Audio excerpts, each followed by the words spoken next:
waa tahay daawadeel aan ku horeynay gudoomiyaha xisbiga cadaaladda iyo daryeelka Somaliland ee u ciidan General Faysal Cali waraabe oo maalmihii u dambeeyay ku sugnaa magaalada Baariin ee wadanka Jarmalka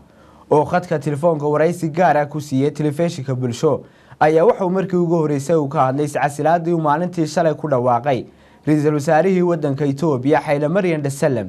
iyo wadahadalada la sheegay inay dhex mari doonaan dawladaha Somaliland iyo Soomaaliya kuwaas oo ka furmi doona magaalada Djibouti ee dalka Djibouti wariyahayga Luqmaan Maxamed Faarax oo gudoomiyaha xisbiga u cid khadka telefoonka ku waraystay ayaa warkan inoo eegaya gudoomiyaha xisbiga mucaaradka u ciidan General Faysal Cali waraabe oo ku sugan magaalada Baarliin ee xarunta dalka Jarmalka ayaa telefishinka bulsho ugu waramay khadka telefoonka isagoo ka hadlay arrimo kala duwan General Faysal Cali waraabe ayaa waraysi dhinacyo badan taabanaya oo dhex maray waxa uu dhacay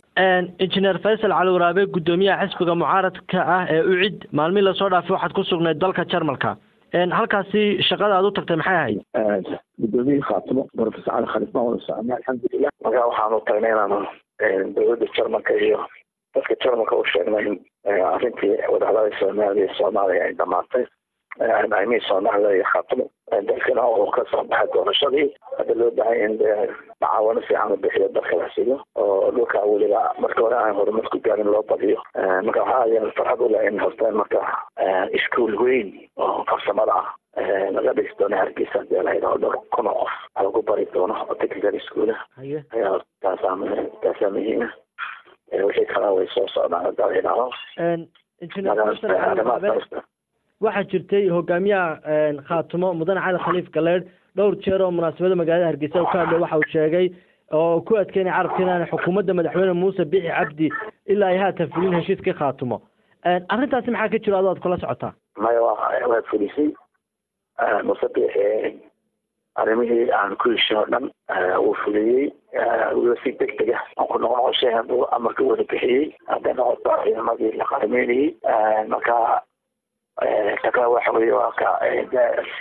maxamed xaaji aadane oo wadahadalada ku jiray Soomaaliya khaatimo oo wasiirka ka dhigay magaalada Distoorka iyo golayaasha marka dadaal fiican baa ka muuqata ma garanayso wixii ka sii badiyay laakiin anagu aad baan uga raacay ilaa hadda Muuse labadii lagu heshiiyey sidoo uu fuliyey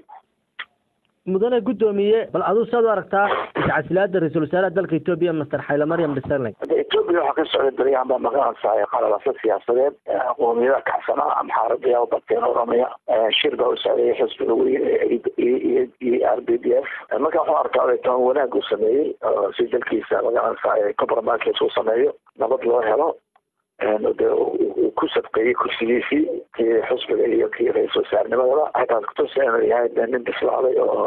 dantiisa ka horeysay danta qaranka ciidanka Itoobiya inagana waa inoo fiican tahay in magaca nabadgelyada Itoobiya oo qaranka geeskaas oo dhan nabad tahay halka baan subxaanahu wa ta'aala yahay magacaasay oo nabad ku soo abaaro wax khayr qaban ay toostaan akaadi aad baa u hadlaynaha Mariam كيفينه سمي iyo استغرقت ku sameeyay waxa uu dayan kara weeye in dadka umada laga horeysiyo danta umada danta shakhsiga ayaad baan u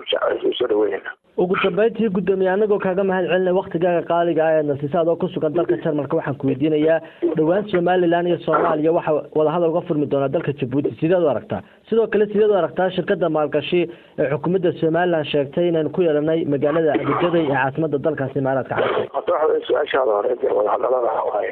gacanta in la bilaabo waxa insha Allah taala waxaan filayaa أنا جبت كبلاد من السعود في لبنان من كل الدوران الدوران دائما أنتي على طريق الدوران كبعد حب عن طيب على الوديع كله في على الجو صنعيه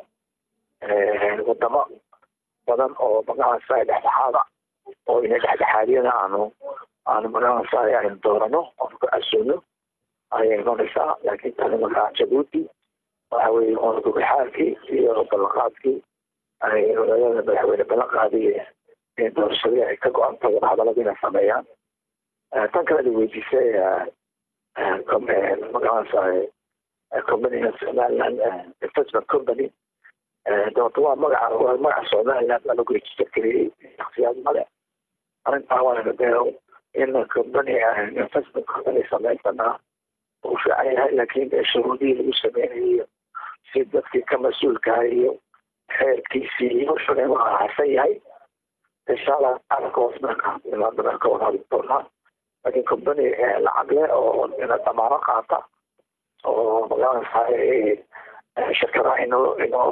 وتروح كشريعة التمارة قصية أو تقعد تري ويرد عليه أو أصبح على إكرافه عليه شكرا وتوش عندنا حق شخصي أمبارح صدقنا بكش عندنا إن بيس أمبارح بكش عندنا وكفر أبونا قدونا وستيو طلع معله وإن شاء الله وحيد يتحبس كان لكن هي تذكر السؤال اللي كيف ونسيتنا إن شاء الله تعالى. أدبان كاجم هذا علنيا قدومية حسب معارض كان إنجنير فيصل علي ورابه وكسر كان ضلك تشرمني والتلفزيون قبل خدك تلفونك وريتك كتير قدومية أدب ما صنتاي. لقمان محمد فرح بولشتيف.